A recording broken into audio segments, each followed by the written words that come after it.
एक घने जंगल का राजा शेर, उसकी सेक्रेटरी लोमड़ी, नेक दिल छोटू खरगोश और सारे जंगल की खबरें इकट्ठी करने वाला मिट्ठू तोता भी रहता था। शेर राजा के कहने पर मिट्ठू आज जंगल जंगल की खबरें इकट्ठी करने के लिए निकला था। अरे जब मैं कल जहाँ से गुजरा था, ये आमों का दरख्त तो जहाँ नहीं था, फिर रातों रात कैसे उगाया? कहीं ये कोई जादुई आमों का दरख्त तो नहीं है? मिट्ठू गौर से उस दरख्त का जायजा लेता है। उस दरख्त से एक जोरदार बिजली चमकती है, जिससे मिट्ठू बहुत ज्यादा डर जाता है और वो वहां से भाग जाता है।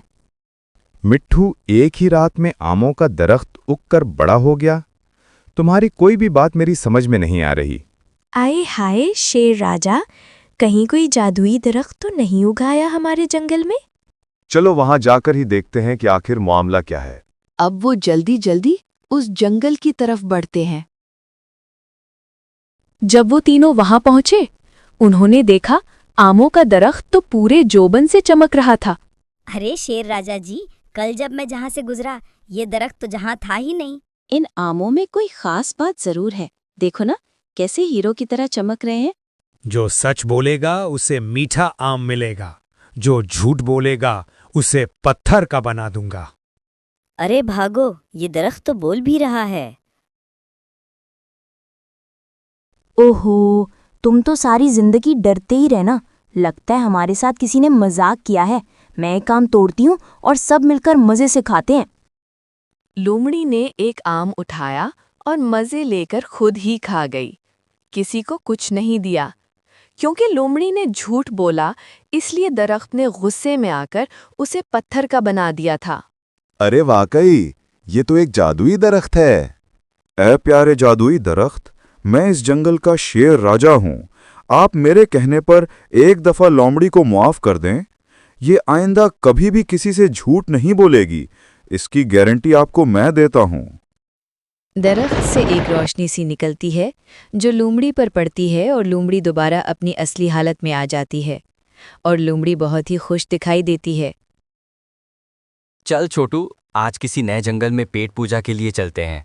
क्या आज अपने दोस्त लोमड़ी का इंतजार नहीं करेंगे? मैंने आज लोमड़ी को पहले ही बता दिया था कि लेफ्ट साइड पर चलती आना, हम तुम्हें कहीं ना कहीं मिल जाएंगे। फिर वो चारा ढूंढने के लिए अगले जंगल की तरफ निकल पड़ते हैं। अगले जंगल में उन्हें एक अजीब सी शय नजर आती है। उससे पहले इस तरह की चीज उन्होंने कभी नहीं देखी थी। यार बालू, ये अजीब सी चीज क्या है? मैंने तो खुद इस तरह की चीज पहली मर्तबा देखी है। इसको थोड़ा सा चेक कर देख लो। ऐसी गलती सोचकर भी मत करना। हमारे जंगल के उसूल के मुताबिक जिस चीज के बारे में नहीं पता उसको नहीं चखते। ये अक्सर शिकारियों के जाल होते हैं। फिर वो खाने की तलाश में अगले जंगल की तरफ बढ़ जाते हैं।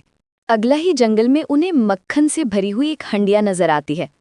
अब जितना मर्जी रोक लो भालू यार, मैं तो रुकने वाला नहीं हूँ। मक्खन देखकर मेरे तो मुंह में पानी आ रहा है।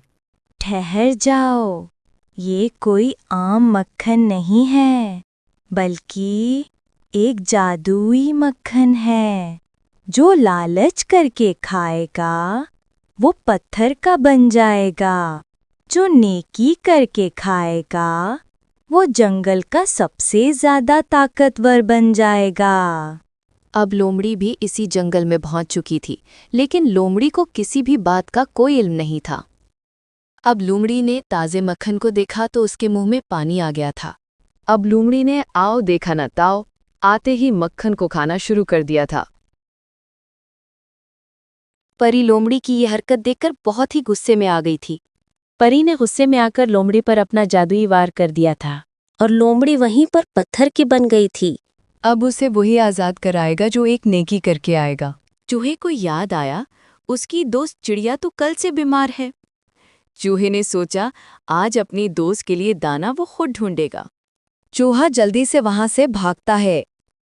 चूहे ने जल्दी से दाना लाकर अपने दोस्त चिड़िया को दे दिया था। जैसे ही दाना चिड़िया को दिया तो जादुई मक्खन की हंडिया चूहे के सामने आ जाती है। चूहे को इस बात का इल्म हो गया था कि दुनिया में जीत सिर्फ दूसरों की मदद करने से ही होती है। इधर लोमड़ी भी बिल्कुल ठीक हो गई थी। उसे भी इस बात का इल्म हो गया था कि लालच बुरी बला होती है।